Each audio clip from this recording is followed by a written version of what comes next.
아멘. 이 시간에 우리 소요리 문답 6문이 아니죠. 제 7문 거기 오타가 났습니다. 7번째 물음에 대해서 이 시간 살펴보도록 하겠습니다. 제 7문. 자, 읽어볼까요? 시작. 하나님의 작정은 무엇입니까? 하나님의 작정은 무엇입니까? 답을 읽어볼까요? 시작. 하나님의 작정은 그의 뜻의 계획에 따른 그의 영원한 목적으로 이로 말미암아 자기 자신의 영광을 위하여 일어나는 일은 무엇이든지 미리 정하셨습니다. 하나님의 작정이란 단어, 오늘은 이 작정에 대해서 우리가 초점을 맞추는 겁니다. 미리 정하셨다, 이런 뜻으로 생각하시면 됩니다. 하나님이 미리 정하셨다. 이것을 작정이라고 하는 단어의 해석으로 이렇게 쉽게 이해하시면 되겠습니다. 그래서 하나님의 작정을 다루는데, 자, 우리가 지금까지 6질문까지 해왔단 말이에요. 그 중에서 이제 4부터 12문까지가 뭐냐면 신론을 다루고 있는 거예요. 몇부터 몇이요? 그죠? 4부터 12는 신론에 대해서, 하나님에 대해서 우리가 다루고 있는데, 이미 다루고 있는 4에서 6문까지는 누구의 존재? 하나님의 존재, 그리고 하나님의 속성, 우리가 이거 다 외웠었죠? 하나님의 속성. 그리고 지난주에는 삼위일체까지 다루었단 말입니다. 그리고 앞으로 7에서 12문까지는 뭐냐면 하나님의 사역에 대해서 다룰 거예요.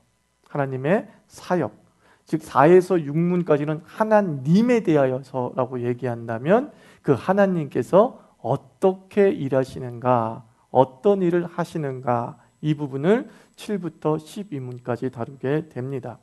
그리고 이 하나님의 사역에는 3가지가 있다는 거예요. 기억해 주세요. 하나님의 사역에는 뭐가 있어요? 계획, 창조, 섭리가 있어요. 다 들어본 단어죠. 이 들어본 단어를 우리가 이제 한번 구체적으로 살펴보죠. 특별히 섭리라는 말을 많이 사용하고 있는데 이 섭리가 뭔지 우리가 한번 구체적으로 살펴볼 기회가 있을 겁니다. 그래서 7부터 8까지는 계획이에요. 이 계획은 뭐냐면 하나님의 사역의 전체 청사진이야. 전체 청사진. 그래서 이 계획에 포함된 것이 바로 작정과 예정, 이 2가지로 이렇게 다시 세분해서 설명할 수 있어요. 하나님의 계획은 전체 청사진인데 그 청사진을 설명함에 있어서 작정이 있고 예정이 있어요. 그 다음에 창조는 뭐예요? 그 청사진 이후에 만드는 이제 하나님의 구체적인 작업인 거야. 하나님의 청사진이 있어. 그리고 청사진에 맞춰서 주께서 만들어 가시는 거죠. 그리고 그 만들어진 그 하나님의 그림들을 섭리는 뭐예요? 실제로 운영 또는 운행 이렇게 하시면 되겠어요. 운행도 되고 운영도 되고 운영도 되고 그것이 섭리다라는 겁니다. 자, 그러면 신학용어로 그냥 표현하자면 어렵게 표현한 거야. 계획이란, 자, 여기에 이런 데다 밑줄을 끄세요. 시간 전에. 그러니까 시간 전이라는 건 뭐냐면, 여러분 시간은 피조물이라고 했죠? 예, 시간은 원래부터 존재한 게 아니에요. 우리가 말하고 있는 이 흘러가는 직선적 시간은 창조 이후에 나온 거죠. 빛이 있으라 할 때부터 뭐가 생긴 거예요? 시간이 생긴 거예요. 그러므로 계획이라는 것은, 하나님의 작정하심과 예정이라는 것은 바로 시간 밖에서 이루어진 거예요. 시간이 있기 전에 이루어진 거예요. 그래서 시간이 있기 전에 이루어진 것, 시간을 받지 않는 것을 제가 뭐라고 표현했었죠?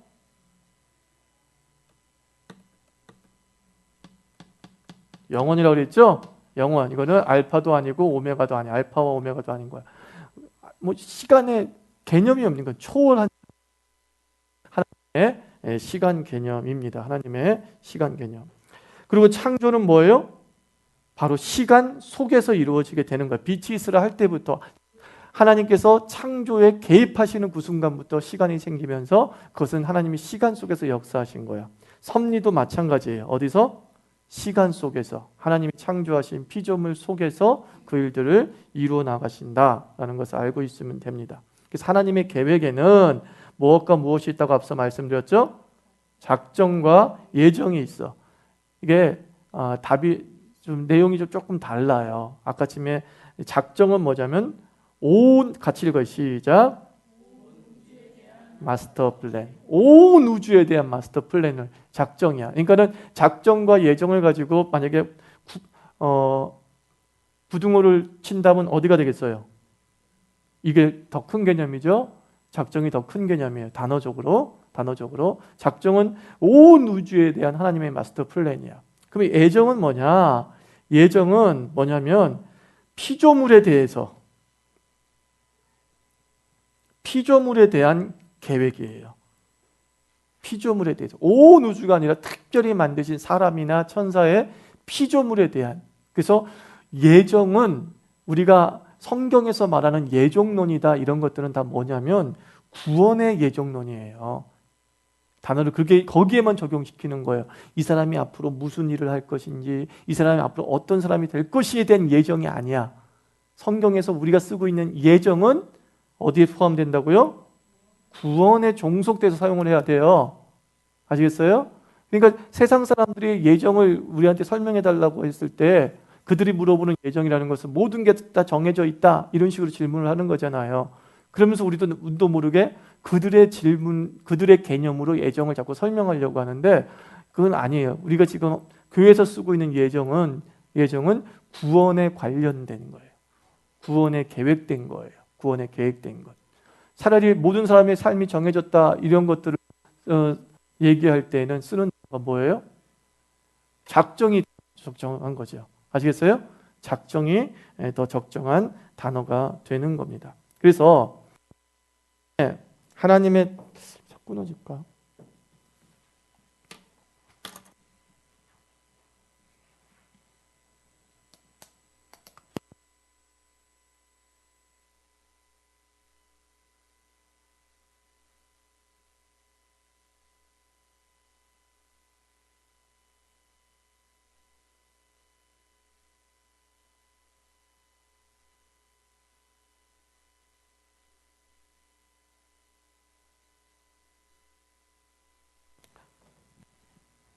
하나님의 뜻이 있고 하나님의 계획을 우리가 좀 잘 구분할 필요가 있어요. 하나님의 뜻과 하나님의 계획을 구분할 필요가 있는데 하나님의 뜻, will, 하나님의 계획, counsel 이거는 오늘 읽었던 영어문에 다 적혀져 있어요. 다시 영어문 한번 볼래요? According to the counsel 거기 적혀 있죠? 그죠? 이건 계획이란 말이에요. 계획. 자, 하나님의 뜻과 계획을 구분해야 되는데 어떻게 구분할 수 있느냐 하면 자, 하나님께서 어떤 사람이 있어요. 내가 이 사람을 자녀로 삼겠다. 내 아들로 삼겠다. 그것은 뭐예요? 하나님의 뜻이야. 하나님의 뜻. 그 뜻과 그러니까 보세요. 여기 will로 되어 있는데 이것을 뜻이라고 하면은 너무 이렇게 뭐라 그럴까? 이해하기 어려워. 이 will은 이런 식으로 번역이 될 수 있어요. 목적, 의지. 하나님의 의지, 하나님의 목적, 하나님의 뜻 다 뭐예요? 같은 개념이다라고 생각하시면 되는 거예요. 하나님의 목적, 하나님의 뜻, 하나님의 의지 이게 다 will이란 단어에 번역이 될 수 있어요. 그럼 하나님이 널 자녀로 삼겠다 이건 목적이잖아요. 그죠? 그러니까 그것은 뭐예요? 하나님의 뜻이야. 하나님의 뜻. 그런데 그 하나님의 자녀를 어떻게 삼을 것인가? 이건 뭐예요? 어떻게니까? 계획이죠. 계획이란 말이에요. 그래서 하나님이 나를 사랑하시는다라는 건 뭐가 돼요? 하나님의 뜻이죠. 그죠? 하나님이 나를 너무 사랑하셔. 하나님의 뜻이 하나님의 의지야. 근데 하나님이 나를 어떻게 사랑하시는가는 별개의 문제야. 어떤 식으로 당신의 사랑을 표현하는가 하는 것은 별개야. 자, 내가 너로 복을 주겠다. 이건 뭐예요? 하나님의 뜻이야. 근데 그 복이 어떤 형태로 나에게 오는가는 별개의 문제예요. 그래서 성경에서 어려운 건 뭐냐면 하나님의 뜻이 어려운 게 아니라 계획이 어려운 거예요. 하나님의 뜻은 명확하고 하나님의 뜻은 선명해요. 흐리멍텅하지 않아요. 나를 향하신 하나님의 뜻은 명확하고 선명해요. 그런데 그 뜻을 이루시는 계획이 매우 이해하기 어렵단 말이에요. 그래서 고난이 하나님의 뜻을 이루는 수단이냐? 라고 물어봤을 때에 우리는 선뜻 노라고 대답하잖아요. 하나님이 너에게 복을 주시겠다 그랬어. 근데 내 삶에 굉장히 고난이 많고 어려움이 많아. 그러면 이게 하나님의 뜻이 아니다라고 해석을 해야 되느냐? 그건 퀘스천 마크라는 거예요. 그거 고난이든 여러 가지 내 삶에서 이루어지는 여러 가지 현상들과 상황은 하나님의 뭐의 일부일 수 있어요? 계획의 일부일 수 있단 말이야. 그래서 이것이 하나님의 계획인지 이게 하나님의 방법인지 이것들을 이해해 나가는 것이 상당히 어려워요. 상당히 어려워요. 그래서 이런 계획에 대해서 우리가 이해하기 힘들기 때문에 우리는 어디에다 초점을 맞추냐? 하나님의 뜻에 초점을 맞추고 그 뜻에 대한 신뢰를 갖고 있는 거야. 자, 하나님 우리를 사랑하십니다. 하나님은 내가 잘 되기를 원하십니다. 하나님은 하나님의 복을 나에게 주시기를 원하십니다. 이것만 흔들리지 말라는 거예요.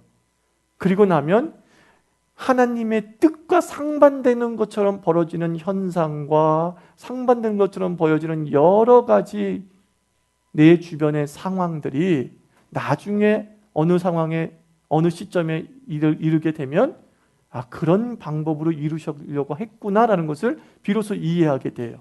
그것을 로마서 8장 28절 말씀으로 표현하면 합력하여 선을 이룬다. 이거 개념인 거예요. 이거 개념. 그래서 여러분들 하나님의 뜻이 무엇입니까? 이런 기도는 그렇게 썩 깊은 기도는 아니에요. 왜냐하면 하나님의 뜻은 성경에 선명하게 나와 있어요? 안 나와 있어요? 다 나와 있잖아요. 너 죽일 거야. 이게 하나님 뜻 아니잖아요. 그죠? 하나님 아버지, 저 사람을 향한 하나님의 뜻은 무엇입니까? 내가 용서해야 됩니까? 아니면 용서하지 말아야 됩니까? 말도 안 되는 기도죠. 성경을 보면 하나님의 뜻은 나와 있어요? 안 나와 있어요? 70번씩? 7번에도 용서하라. 다 나와 있단 말이죠. 근데 뭐예요? 어떻게라는 부분. 하나님께서 저 사람과 나와의 관계를 통해서 그 하나님의 뜻을 어떻게 이룰 것인가에 대한 그것을 깨닫는 것이 깊이죠. 그게 깊이예요. 그게 깊이. 저런 감옥소에 갇히는 상황 속에서도 하나님께서 당신의 복음을 나를 통해서 전하고자 하신다라는 것을 깨닫는 엄청난 깊이. 그게 바울이었거든요. 바울이 감옥소에 갇혔을 때 얼마나 주님을 순간 원망했어요. 내가 막 갇혔다. 그리고 빌립보 교인들이 뭐라 그래요? 이제 복음은 끝났다. 복음은 끝났다. 저 바울 선생이 잡혔으니 이제 어떻게 복음이 왕성에 전해질 수 있겠느냐? 절망 속에 사로잡혔어요. 근데 바울이 그 빌립보 감옥에서 그 로마 감옥에서 빌립보 교인들에게 쓴 편지가 뭐예요? 나의 갇힘이 도리어 복음에 전하는 통로가 되었도다. 그 시위대 간수들을 어떻게 했다는 거예요? 전도했다는 거죠. 로마의 엘리트층의 당시의 로마 황제의 그 감옥을 지키던 사람이었는데 그런 사람들이 예수를 영접했다는 거예요. 지금까지는 평민에게만 복음이 전해졌는데 바울이 갇힘으로 말미암아 도리어 로마 귀족에게도 복음이 전해졌어요.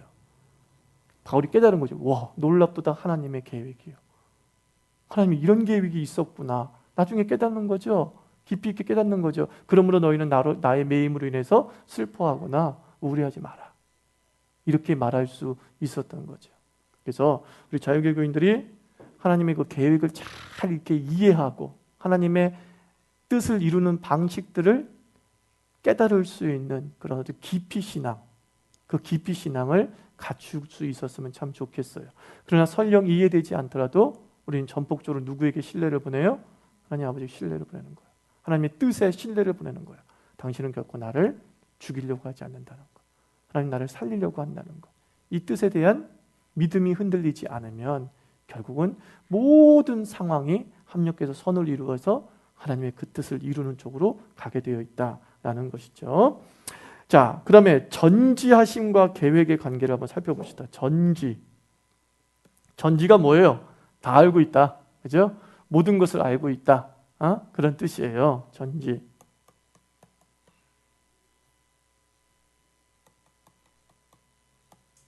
전지. 모든 것을 알고 있어. 모든 것을. 자, 근데 그 전지하신과 이제 계획과의 관계가 이제 헷갈리는 거야.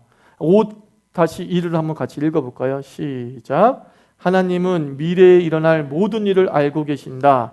그러나 미래의 일을 알고 계획하시는 것이 아니다. 이게 무슨 뜻이냐면 이거는 인간의 시간적 개념으로 지금 우리가 이해를 하고 있는 거야. 과거, 현재, 미래가 이렇게 있다고 생각을 하고 저 미래의 일을 하나님이 미리 아는 거야.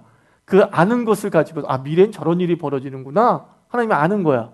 미래엔 저런 일이 벌어지는구나.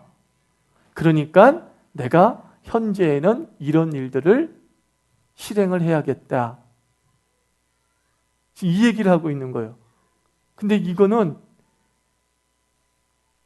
미래는 하나님이 만드신 것이 아닌 게 돼버리는 거예요. 이해가 되세요?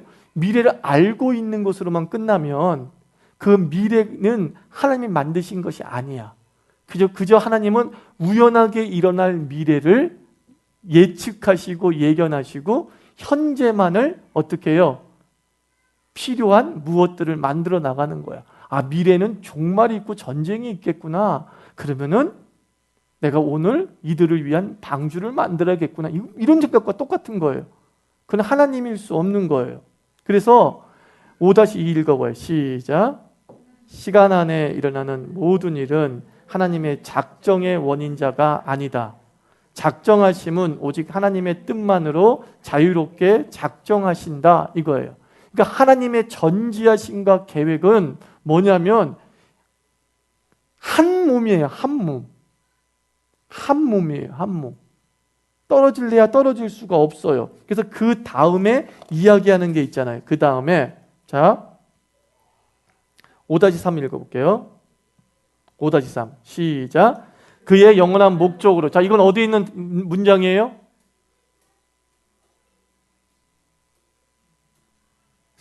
거기 제 7문에 있는 문장이잖아요. 뭐 기억하려고 애를 쓰세요. 제 7문에 있는 문장이죠? 작정을 설명할 때 답에 나오잖아요. 답에. 그의 영원한 목적으로 그랬어요. 그 목적을 하나님의 목적, 작정하심이 영혼 속에서 이루어졌다고 얘기하는 거예요. 영혼 속에서. 그러니까 우리가 계속 영혼이란 단어는 누구에게만 쓸 수 있는 거라 했어요? 하나님에게만 쓸 수 있고 영혼은 시간이 있는 개념이다, 없는 개념이다? 없는 개념이다 라고 계속 말씀을 드린 이유가 여기 있는 거야. 작정이 어디서 이루어졌대요? 영원함 속에서 이루어졌대요. 시간 밖에서 이루어진 거야. 시간을 초월한 거야. 과거와 현재와 미래는 창조의 결과지 인간의 시간 개념이지 하나님의 시간 개념이 결코 아니란 말이에요. 아니란 말이에요. 그래서 하나님께서는 자 보세요. 5-5 읽어보세요. 중요합니다. 이거는 시작. 하나님은 발생할 미래를 아신다. 이건 뭐에 해당돼요?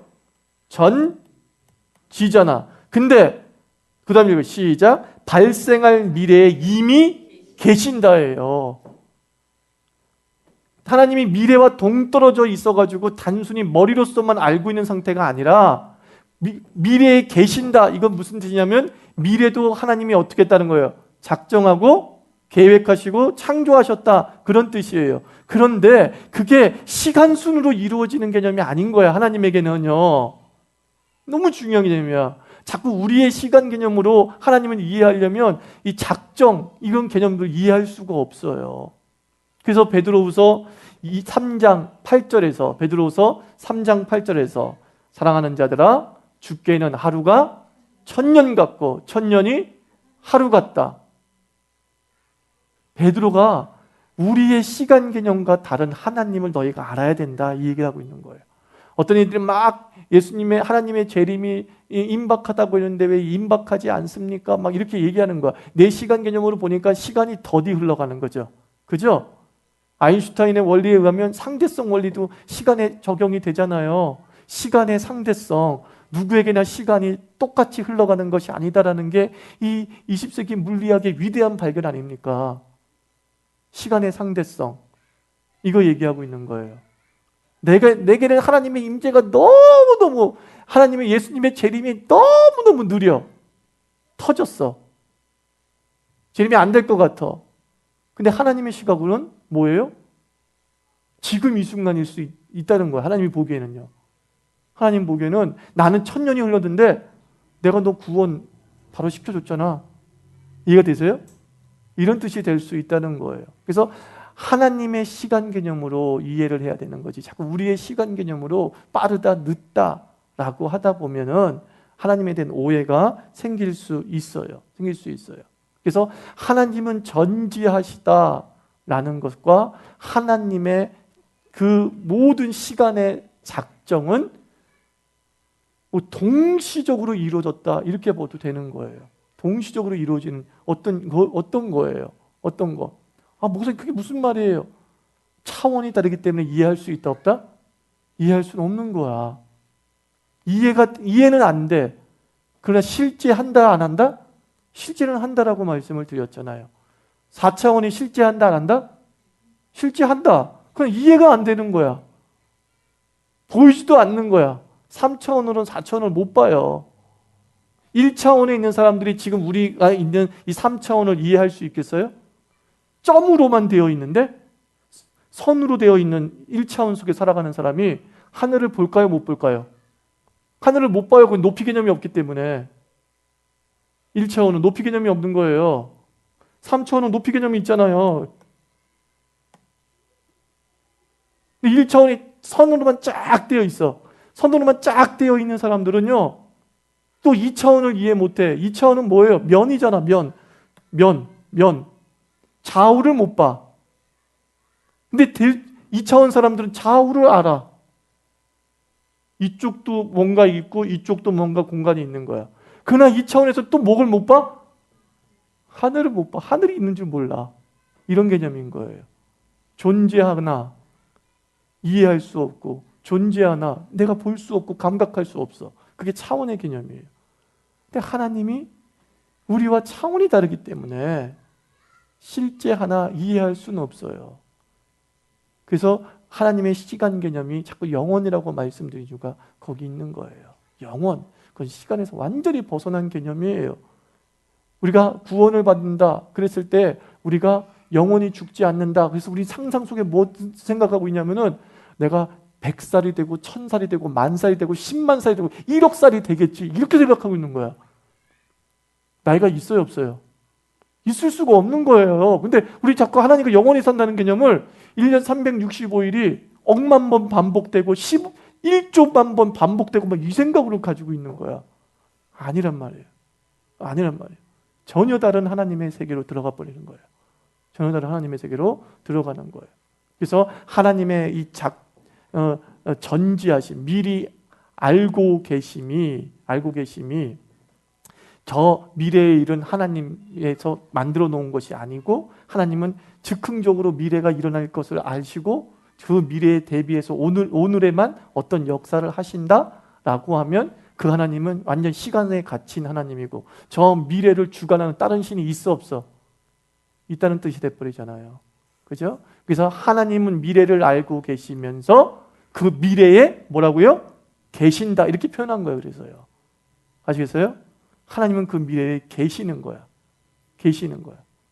근데 그 하나님이 현재에도 계세요? 안 계세요?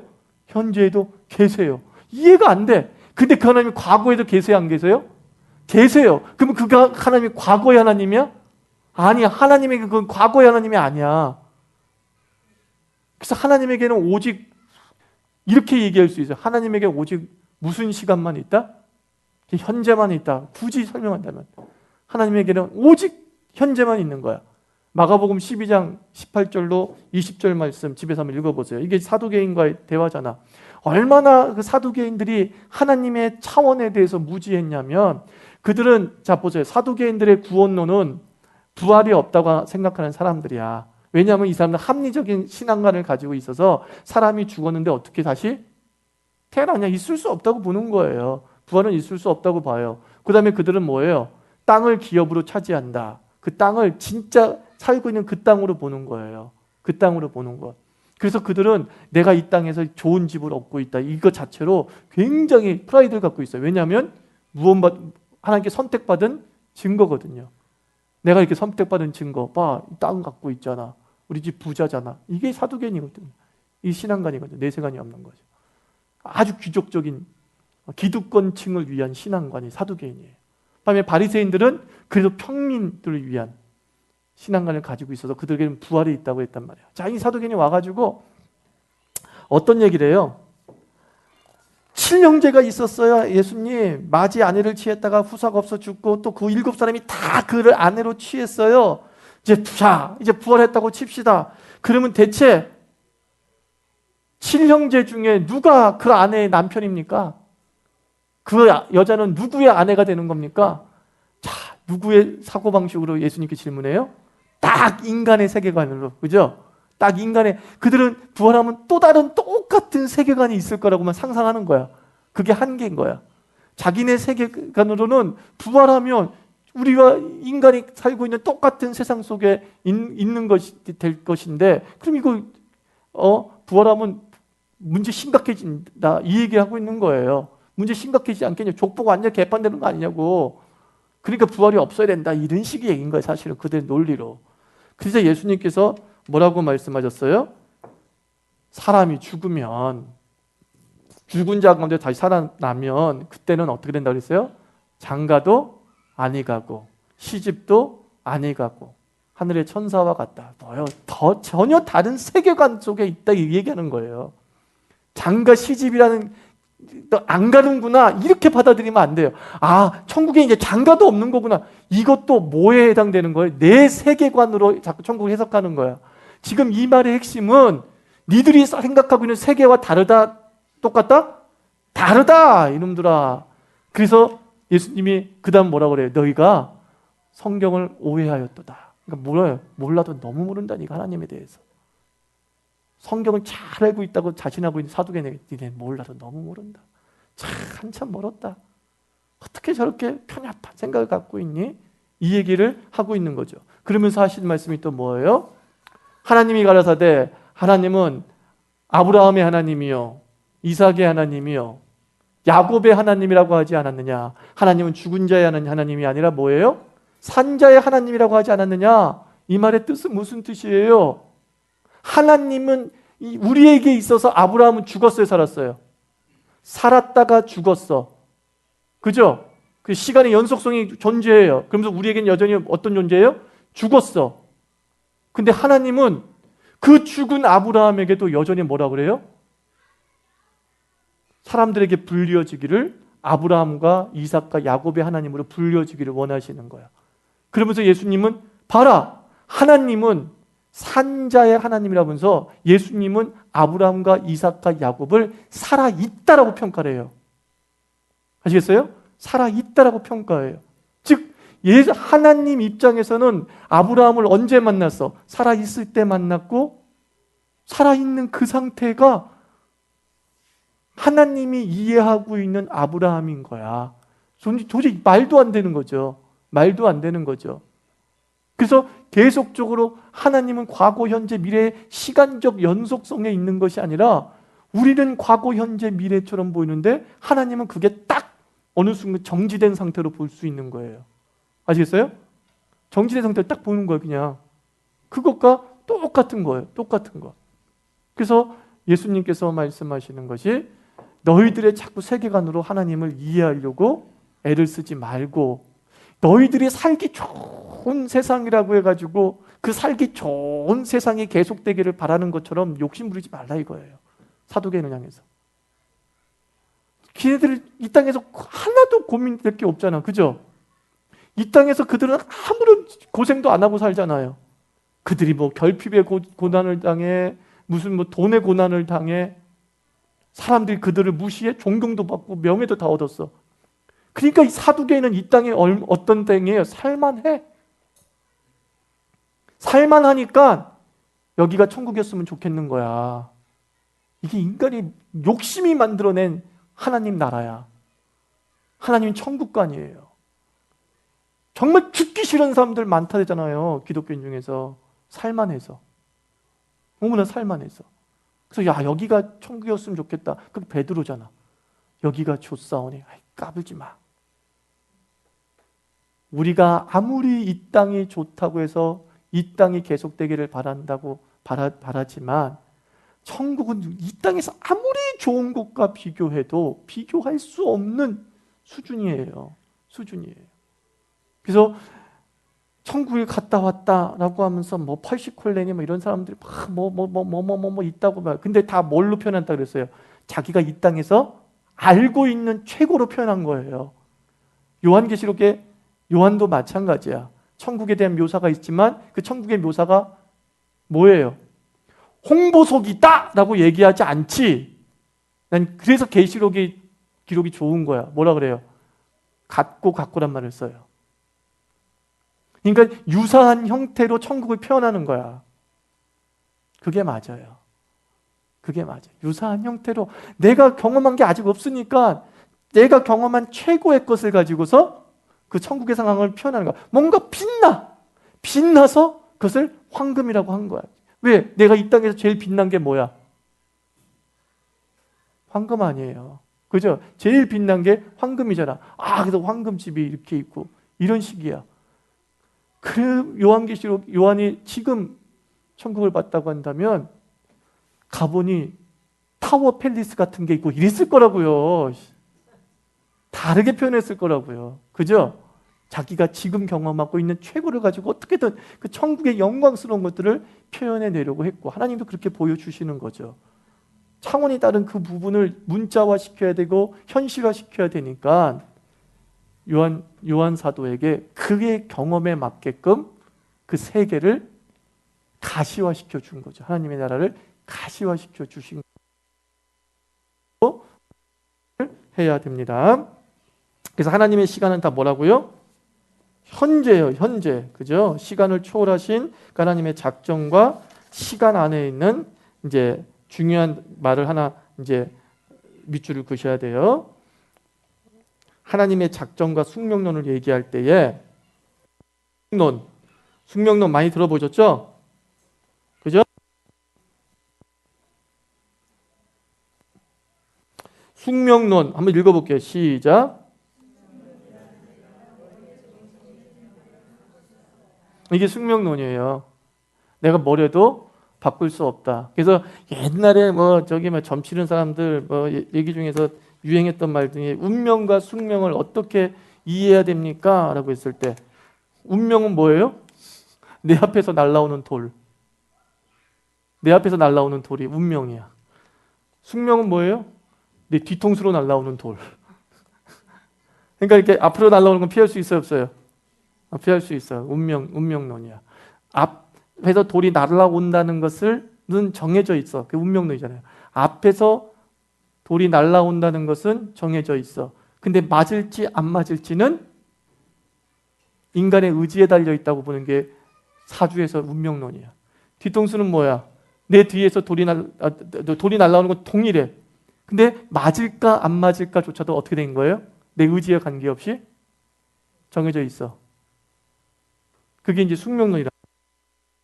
큰 그림으로 보면 제가 예전에 말씀드렸죠. 큰 그림으로 보면 사실 숙명론이 맞아요. 그죠? 하나님의 작정하심 속에 있잖아요. 그죠? 우리가 다 하나님의 작정하심 속에 있어요. 하나님의 뜻과 계획은 수정돼요, 안 돼요? 수정되지 않습니다. 만약에 하나님의 계획이 수정된다면 오류가 있다는 뜻이고, 오류가 있는 세상과 세계를 만들어내신 하나님은 더 이상 하나님일 수 없죠. 그래서 우리가 하나님의 속성을 다룰 때에 하나님은 무엇하시다 해서 무엇하시다 그랬잖아요. 속성 중에 완전하시고 불변하시고, 그죠? 그게 속성이기 때문에 수정이 되면 하나님일 수 없는 거예요. 수정이 되면. 그래서 큰 그림 속에서는 우리가 숙명론 안에 있는 게 맞아요. 하나님께서 우리를 향해서 그리신 그림들 안에 있는 것은 맞단 말이에요. 그런데 이제 들어오는 게 뭐냐면 부분들에 대한 고민이 생기는 거예요. 하나님이 분명히 우리에게 창조했단 말이에요. 이게 오늘 왜 이러지? 자유의지를 주셨단 말이에요. 자유의지. 예. 자유의지를 주셨는데, 자, 8번 예정과 의지를 한번 같이 읽어볼게요. 자, 읽어봐요. 시작. 세속 숙명론에 빠진 사람은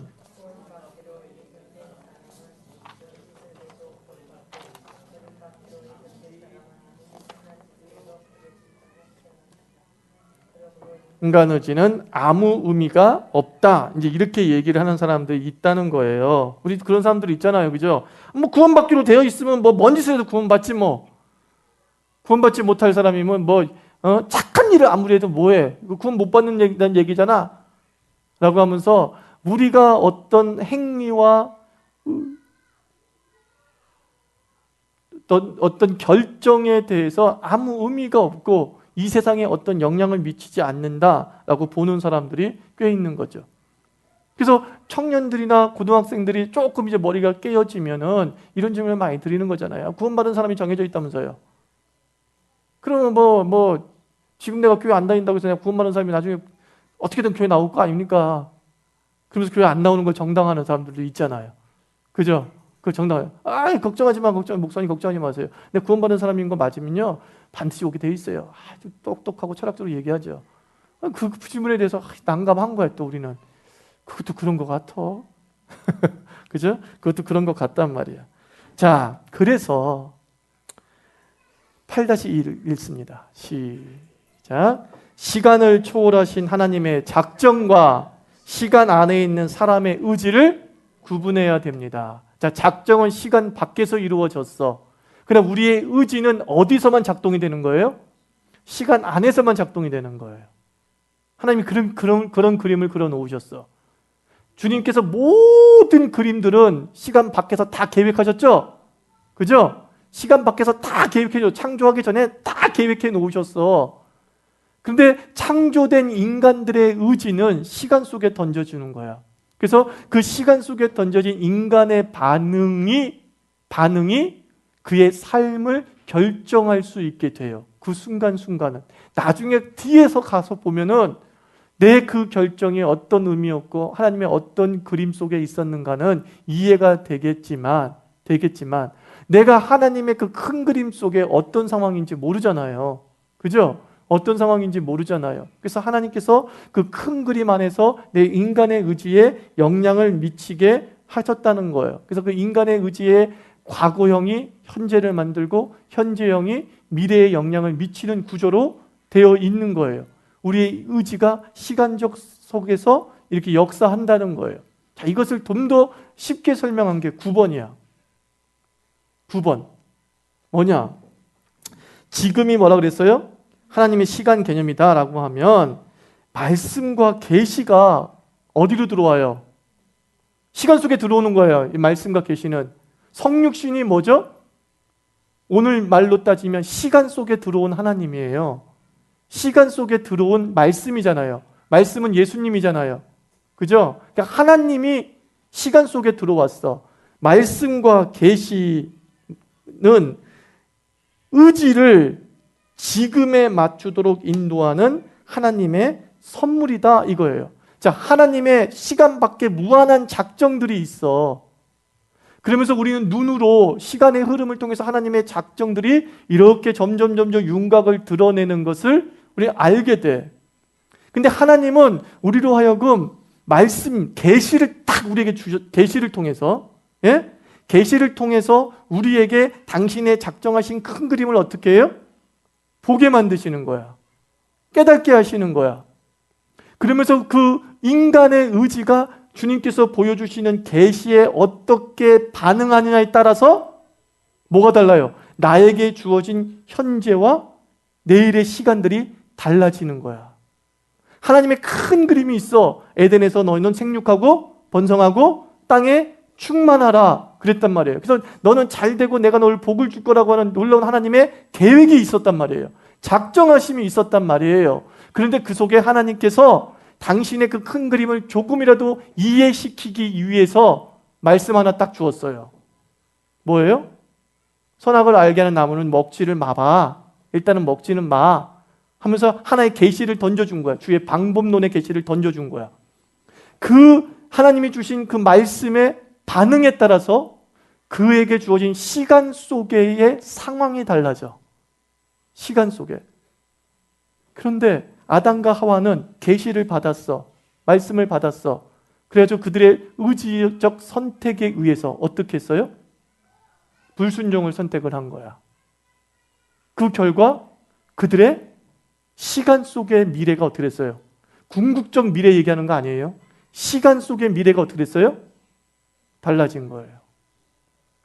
의지는 영원한 미래에 영향을 미치는 게 아니라 의지는 내게 주어진 시간 속의 미래에 영향을 미치는 거예요. 아이, 될 대로 살게. 될 대로 살게. 이렇게 얘기해요. 그것도 뭐죠? 사실은 의지예요. 많은 사람들이 이렇게 얘기를 해요. 뭐 이래도 그만 저래도 그만이겠네요 라고 하는 사람들 보면 그 이래도 그만 저래도 그만을 선택한 것 자체도 뭐예요? 의지라니까. 착각하고 있는 게 의지예요. 의지. 그리고 이래도 그만 저래도 그만인 사람한테 하나님께서 계시 하나를 분명히 보여줬어. 주 예수를 믿으라. 이렇게 계시를 보여줬어. 그럼 너희가 하나님의 자녀가 되리라. 그래서 하나님의 큰 작정을 이루심에 있어서 그 계획을 이루시는 방법으로서의 하나의 통로를 주께서 말씀으로 보여줬어. 그래서 그 말씀에 내 의지가 어떻게 작용하느냐에 따라서 내 시간적 미래가 달라지는데 그 사람은 그만이야? 예수 안 믿을 거야 라고 함으로 말미암아 시간적 미래가 어떻게 돼요? 구원받게 인생이 되는 거죠. 구원받게 인생이 되는 거죠. 저는 솔직히 말해서 궁극적으로 그 사람이 하나님과 함께 했느냐 못하느냐에 대해서 나 단정 못 짓겠어요. 지옥에 있는지 아니, 있는 것은 분명하나 그가 지옥에 있을 것인가 천국에 있을 것인가 하나님과 함께 있을 것인가 캐스천 말 거야. 왜냐하면 예수님께서도 직접 말씀하신 그 길은 좁은 길이며 나더러 나더러 주여 주여 하는 자마다 다 천국에 가는 것이 아니요 오직 아버지의 뜻대로 행하는 자만이. 이게 뭐죠? 주께서 말씀이라는 계시를 통해서 당신의 작정하심의 일부를 계획의 방법을 보여주셨는데 그것의 의지적 반응들을 제대로 보이지 않은 사람들도 있을 수 있다는 거죠. 있다는 거죠. 그런 사람 중에 오직 하나님만 판단을 내릴 수 있는 거야. 네가 어떤 사람이라는 건 하나님만 판단을 내릴 수 있는 거죠. 그래서 천국에 올라가면 3번 올라간다고 제가 몇 번 얘기하잖아요. 첫째로 내가 거기 있어서 놀라고, 두 번째 올 사람이 안 와서 놀라고, 안 올 사람이 와서 놀라고. 진짜 맞는 말 같아요. 그래서 여러분들이 예정을 얘기하면서 나는 가만히 있어도 돼 라고 하는 식으로 하나님의 작정의 그림이 그려진 것이 아니에요. 하나님은 거기에 장치 하나를 집어넣어서 의지의 장치를 하나 집어넣어 주신 거예요. 근데 그 의지의 장치가 잘못된 판단과 잘못된 결정을 내리지 아니하도록 하나님은 당신의 작정하심의 그림을 어떤 형태로 보여준다? 말씀과 계시 형태로 의지에게 보여줌으로 말미암아서 그 의지의 선택조차도 잘못되게 가지 않도록 인도하시는 거죠. 그게 섭리라는 거예요. 나중에 섭리하시면 단어가 거기 사용되어지는 거예요. 그래서 우리가 큰 틀은 저도 인정한다고 했죠. 숙명론적 개념으로 하나님이 그려진 그림에 우리가 맞춰간다 안 간다?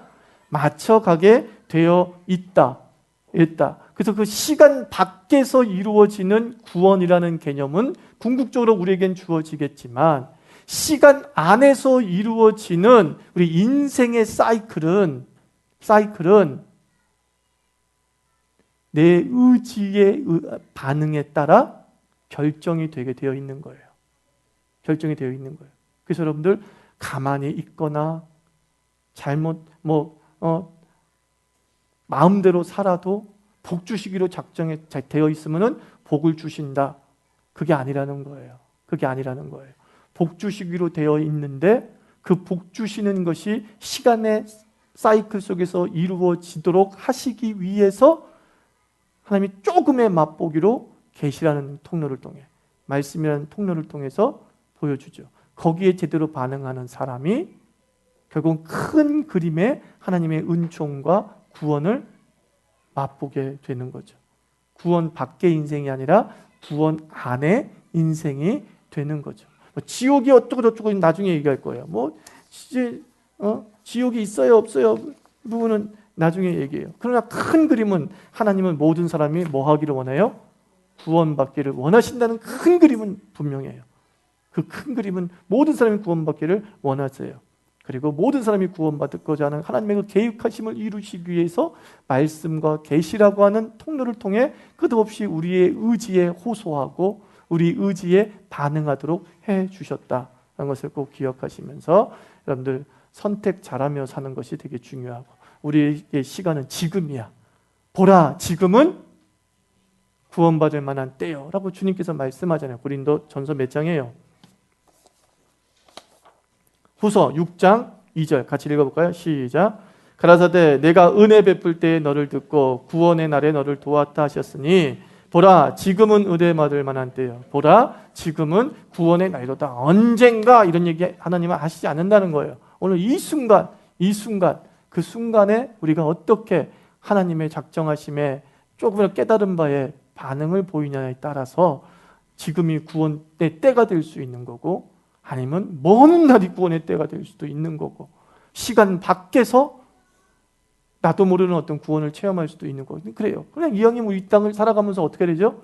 시간 안에서 그죠? 내 생전에 그 하나님의 놀라운 그 작정하심을 깨닫고 그리고 그 구원의 은혜 안에 사는다는 것 복 중에 복 아니겠냐는 거예요. 그죠? 이왕이면 그렇게 살아가면 된다 이겁니다.